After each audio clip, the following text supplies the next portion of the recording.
En esta 13ª edición del Foro de Empleo y Emprendimiento de la Facultad de Economía de la Universidad de Valencia vamos a conocer el caso de una empresa que ha optado por la internacionalización para seguir creciendo y consolidar su posición. Se trata de Torrecid y para ello vamos a hablar con Daniel Gesser, que es del Departamento Financiero de Torrecid.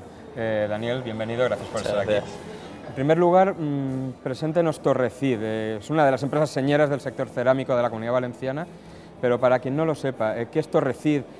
¿A quién se dirige? ¿Cuál es su público objetivo? ¿Cuáles son sus mercados principales? Bueno, pues Torrecid es una multinacional que ahora mismo está presente en 23 países con proyección. Cada año vamos aumentando el número de países en los cuales estamos presentes. Es una empresa que vende a las grandes cerámicas, no vende al cliente final y bueno, le ofrecemos ese valor añadido que otras empresas no pueden ofrecerle. En este foro han participado con una presentación sobre oportunidades de negocio en el mercado chino, que es un poco lo que ha permitido crecer a Torrecid en una época como la actual de crisis económica. ¿Cuándo y por qué se deciden a salir al mercado internacional y en concreto al mercado chino? Bueno, al mercado chino entramos porque es un mercado que está en auge cada vez más, pero en general nos hemos internacionalizado cada vez más debido a que en España cada vez las ventas son menores y en el exterior vemos un gran mercado.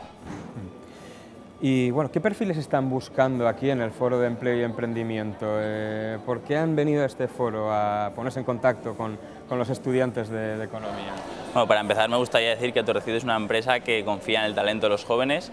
Estamos continuamente contratando a gente joven para así que la empresa crezca con ellos.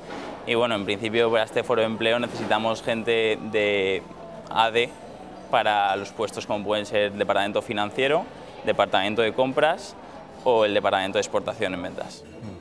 Que imagino que para ese tipo de departamentos también han de tener una formación muy orientada también a la internacionalización, idiomas, comercio internacional, ¿no? ¿Cuál es un poquito, hay un perfil en concreto para este tipo de puestos de cara a operar en mercados internacionales? En principio en nuestra empresa el único objetivo claro es tener ganas de aprender y ser un buen profesional. Luego los idiomas siempre son un plus añadido que el inglés suele ser bastante necesitado. Daniel Gesser, del Departamento Financiero de Torrecid, deseamos que siga creciendo la empresa y siga creciendo también en esos mercados internacionales. Muchas gracias por su tiempo y gracias por estar aquí. A ti.